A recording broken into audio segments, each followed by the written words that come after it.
नमस्कार, स्वागत है आपका समाचार प्लस की खास पेशकश में। बात करेंगे दीपावली की। त्योहारों का सीजन है। त्योहारों का सीजन इसीलिए है क्योंकि दीपावली है। दीपावली पर श्री राम भगवान जो है वो लंका से माँ सीता को लेकर वापस अयोध्या लौटे थे। डॉक्टर जो योगेश व्यास है वो हमारे साथ में मौजूद हैं।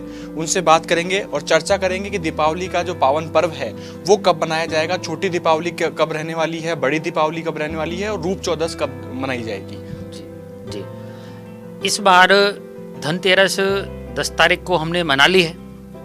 11 तारीख को छोटी दीपावली अक्सर सैद्धांतिक रूप से मनाई जानी थी, लेकिन इस बार जो छोटी दीपावली है वो 11 को ना होकर वो 12 को ही मनाई जाएगी। कार्तिक माह की कृष्ण चतुर्दशी को मनाया जाने वाला छोटी दीपावली का पर्व है। इसे नरक चतुर्दशी, रूप चतुर्दशी के नाम से भी जाना जाता है। इस साल 11 नवंबर को दोपहर बाद 1:58 पर चतुर्दशी तिथि का प्रारंभ हो जाएगा। इसी कारण से 12 नवंबर को प्रातःकाल ही छोटी दीपावली या रूप चतुर्दशी का स्नान होगा और यह पर्व भी 12 तारीख को ही मनाया जाएगा। इसी दिन 12 नवंबर को ही दोपहर बाद 2:45 पर अमावस्या तिथि का प्रारंभ हो जाएगा। इस कारण से 12 नवंबर को ही महालक्ष्मी पूजन और दीपावली का पर्व मनाया जाएगा। पौराणिक मान्यताओं के अनुसार नरक चतुर्दशी के दिन भगवान कृष्ण ने नरकासुर नामक असुर का वध करके 16,100 कन्याओं को मुक्त कराया था। इसी उपलक्ष्य में दियों की बारात सजाई जाती है। तो ये छोटी दीपावली का पर्व है जो 12 तारीख को सुबह मनाया जाएगा और इसके बाद ही जो मुख्य दीपावली है जिसको बड़ी दीपावली बोलते हैं तो उसका पर्व प्रारंभ हो जाएगा। डॉक्टर साहब, माना जाता है कि नए कपड़े भी दीपावली को धारण किए जाते हैं, नए वस्त्र धारण किए जाते हैं। तो कैसे किस रूप में दीपावली का पर्व जो है वो मनाया जाता है?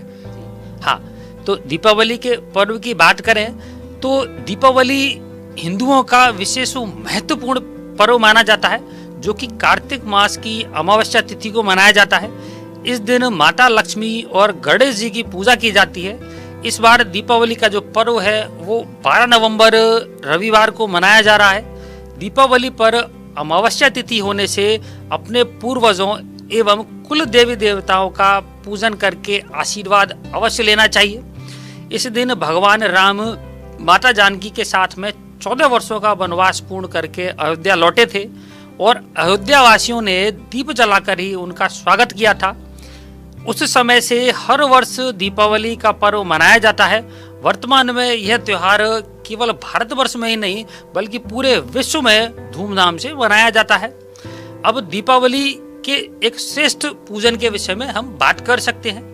तो दीपावली के पूजन का जो समय है तो धन की देवी माँ लक्ष्मी की पूजा प्रदोष काल और स्थिर लग्न में करना सर्वश्रेष्ठ माना जाता है। स्थिर लग्न में वृषभ लग्न है, आपका सिंह लग्न है, वृश्चिक लग्न और कुंभ लग्न को शामिल किया जाता है। स्थिर लग्न में पूजा करने से माँ लक्ष्मी का घर में स्थायी रूप से निवास हो जाता है। महानिशीत काल में साधकों द्वारा लक्ष्मी जी की पूजा की जाती है। इस वर्ष अमावस्या तिथि का जो प्रारंभ है वो 12 नवंबर को ही दोपहर 2:45 से शुरू हो रहा है और अमावस्या तिथि की जो समाप्ति है वो 13 नवंबर को दोपहर में 2:57 पर होगी। तो अब दीपावली पर माँ लक्ष्मी के पूजन की एक बात करें तो पूजा के लिए जो श्रेष्ठ समय है तो उसमें प्रदोष काल का जो समय रहेगा वो शाम को 5:30 बजे तक श्रेष्ठ माना जाएगा। इसी क्रम में अगर स्थिर वृषभ लगन की बात करें तो शाम को 5:37 से 7:32 तक का जो समय है वो श्रेष्ठ माना जाएगा। और महानिशीत काल जिसमें कि साधकों द्वारा पूजा की जाती है तो वो रात को लगभग 11:39 से 12:30 बजे तक वो श्रेष्ठ माना जाएगा।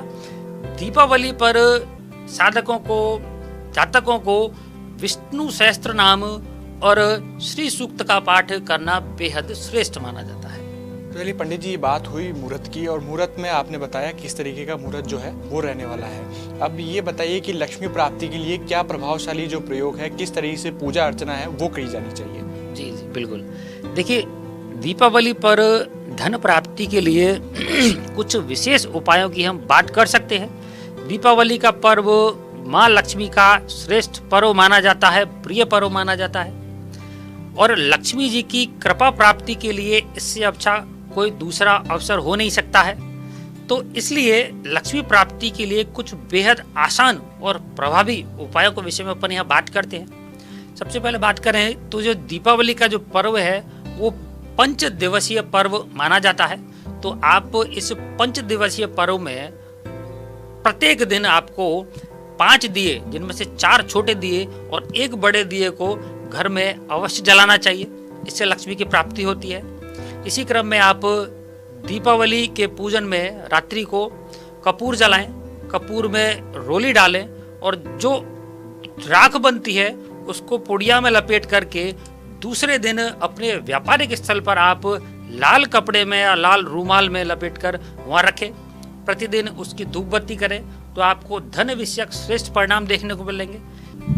डॉक्टर साहब, ये बताइए कि लक्ष्मी जी का पूजन जो है वो क्या खास रहने वाला है और क्या महत्व है इसके, किस तरीके से पूजा अर्चना की जानी चाहिए? जी देखिए, दीपावली की शाम को माता लक्ष्मी के साथ में गणेश जी की भी पूजा की जाती है। आपको सर्वप्रथम घर के नॉर्थ ईस्ट यानी कि ईशान कोण में पाटे के ऊपर लाल कपड़े को बिछाना होता है। उसके बाद में आप माता लक्ष्मी और गणेश जी को स्थापित करें। आपको चावल से नवग्रह बनाने होते हैं, क्योंकि दीपावली पर नवग्रह की भी पूजा की जाती है। आपको पूजा में माता लक्ष्मी के लिए कुछ फल, अनार इत्यादि और गुलाब के फूलों का रखना श्रेष्ठ माना जाता है। जब आप माता लक्ष्मी की पूजा करना शुरू करते हैं तो उससे पहले आपको गणेश जी की पूजा करनी होती है। गणेश जी बुद्धि के देवता हैं। गणेश जी के पूजन के माध्यम से आपको लक्ष्मी को सही जगह पर खर्च करने का विवेक प्राप्त होता है, इसलिए गणेश जी की पूजा पहले की जाती है। आप माता लक्ष्मी के पूजन के समय में आप लक्ष्मी विषा यंत्र की स्थापना कर सकते हैं। ये हाथ से बना हुआ होता है और इस पर शुक्र के रत्न ओपल को लगाया गया होता है। तो इस वैदिक यंत्र की स्थापना और पूजा करना भी श्रेष्ठ माना जाता है। आपको पूजा करते समय आपका जो मुंह है वो या तो पूर्व दिशा की ओर होना चाहिए या फिर उत्तर दिशा की ओर होना चाहिए। पूजा करते वक्त यदि व्यक्ति का मुख दक्षिण दिशा की ओर है या आपने नैऋत्य कोण में साउथ वेस्ट में अगर मंदिर बनाया हुआ है तो ऐसी की हुई पूजा का कोई श्रेष्ठ फल प्राप्त नहीं होता है। पश्चिम दिशा में मुख करके की हुई पूजा के भी श्रेष्ठ परिणाम कभी देखने को नहीं मिलते हैं। लक्ष्मी पूजन की बात करें तो आपको ये पूजन बेसमेंट में नहीं करना चाहिए। बेसमेंट या तहखाने में किए हुए पूजन के बहुत ज़्यादा श्रेष्ठ परिणाम देखने को नहीं मिलते हैं। बेसमेंट का जो प्रयोग है वो पूजन के साथ साथ कभी भी सोने के लिए भी नहीं किया जाता है, क्योंकि बेसमेंट के अंदर नकारात्मक ऊर्जा का प्रभाव ज़्यादा देखने को मिलता है। इस कारण से बेसमेंट पूजन के लिए और सोने के लिए उपयुक्त नहीं माना जाता है। दीपावली पे अगर आपको लगता है कि आपके घर में धन हानि अक्सर आपको देखने को मिलती है तो आप घर के सभी सदस्यों के ऊपर से जो काले तिल होते हैं आप उनको लेकर के 7 बार या 11 बार एंटी क्लॉक उनके ऊपर से वार करके आप इनको दक्षिण दिशा में फेंक दें तो निश्चित रूप से आप ये देखेंगे कि आपके घर में जो धन हानि है वो अब कम होने लग गई है या वो रुक गई है। दीपावली पर यदि आपको लगता है कि घर के किसी सदस्य को स्वास्थ्य को लेकर विशेष परेशानी देखने को मिलती है तो दीपावली के रात्रि को उस जातक को महामृत्युंजय मंत्र का जो पाठ है, वो जो जाप है, वो लगातार करना चाहिए।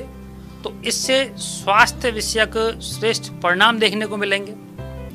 डॉक्टर साहब, आपने बताया कि महामृत्युंजय का जो जाप है वो बहुत कारगर साबित होने वाला है। अक्सर ये देखा जाता है कि जो शनि की जो 7.5 है उससे बचने के लिए भी महामृत्युंजय का जो जाप है वो किया जाता है। इसका थोड़ा सा और महत्व बताइए कि लक्ष्मी जी का पूजन है, लक्ष्मी जी की जो आशीर्वाद है उसकी प्राप्ति के लिए भी महामृत्युंजय का जो जप है वो करना चाहिए। देखिए, महामृत्युंजय मंत्र का जो पाठ है वो मृत्यु को जीतने के लिए ही अक्सर किया जाता है। जब व्यक्ति को स्वास्थ्य को लेकर के बहुत ज़्यादा परेशानी देखने को जीवन में मिल रही हो तो महामृत्युंजय मंत्र का अक्सर जाप किया जाता है। इसका जो शॉर्ट रूप है वो ओम जूम सह मंत्र का जाप करना भी श्रेष्ठ माना जाता है। तो दीपावली की रात्रि में अगर स्वास्थ्य को लेकर के बात की जाए तो इस मंत्र का जाप करना श्रेष्ठ साबित हो सकता है। अक्सर हम देखते हैं डॉक्टर साहब, एक मिथ बना हुआ है कि लक्ष्मी जी का पूजन, खड़ी लक्ष्मी जी का पूजन करें या बैठी हुई लक्ष्मी जी का जो पाना होता है उसमें बैठी हुई लक्ष्मी जी का पूजन करें। तो ये इसके पीछे क्या लॉजिक है, थोड़ा दर्शकों को बताएं विस्तार से। जी देखिए, अक्सर ये सुनने को मिलता है कि व्यापारी वर्ग को खड़ी हुई लक्ष्मी का पूजन करना चाहिए और जो घर पे है उनको बैठी हुई लक्ष्मी का पूजन करना चाहिए। तो मेरा यह मानना है कि माता लक्ष्मी का पूजन चाहे घर पे किया जाए या व्यावसायिक स्थल पे किया जाए, वो बैठी हुई लक्ष्मी का ही पूजन करना चाहिए। आपको गले पर, तिजोरी पर भी जो आप एक फोटो चिपकाते हैं तो वो भी बैठी हुई लक्ष्मी का पूजन करना चाहिए। और एक चीज इसमें देखने को मिलती है कि आप एक ऐसा चित्र, फोटो या तस्वीर अपने घर पे लगाएं या अपने व्यावसायिक स्थल पर लगाएं कि माता लक्ष्मी बैठी हुई है, धन और सिक्के उनके पास रखे हुए हैं और दो हाथी जो कि सफेद रंग के होते हैं, तो वो सफेद रंग के दो हाथी माता लक्ष्मी के ऊपर वो वर्षा कर रहे हैं धन की, सिक्कों की। तो ऐसी फोटो लगाना धन को लेकर के श्रेष्ठ परिणाम देने वाली साबित होती है। डॉक्टर साहब, एक आखिरी सवाल मेरा ये रहेगा कि जो चौकी होती है पूजा की, उसके ऊपर लाल कपड़ा बिछाया जाना चाहिए या फिर और किसी कलर का जो कपड़ा है वो बिछाना चाहिए? प्रश्न अच्छा है आपका। देखिए, माता लक्ष्मी को जो लाल रंग है वो बेहद प्रिय है। तो आपने देखा होगा कि पूजा के समय में अक्सर महिलाएं भी या तो लाल रंग का वस्त्र पहनती हैं या फिर पीले रंग का पहनती हैं। तो आप जो चौकी है उस पर आप लाल सफ़ेद कपड़ा बिछा सकते हैं मिला करके, या फिर आप पीले रंग का भी सेकंड ऑप्शन में वो कपड़ा बिछा सकते हैं। इससे माँ लक्ष्मी की आपके ऊपर कृपा बनी रहेगी। ये हमारे साथ में थे डॉक्टर योगेश व्यास, जिन्होंने बताया किस तरीके से जो दिवाली का पूजन है उसका महत्व रहने वाला है। कैमरा पर्सन विपिन कुमार के साथ सचिन शर्मा, समाचार प्लस, जयपुर।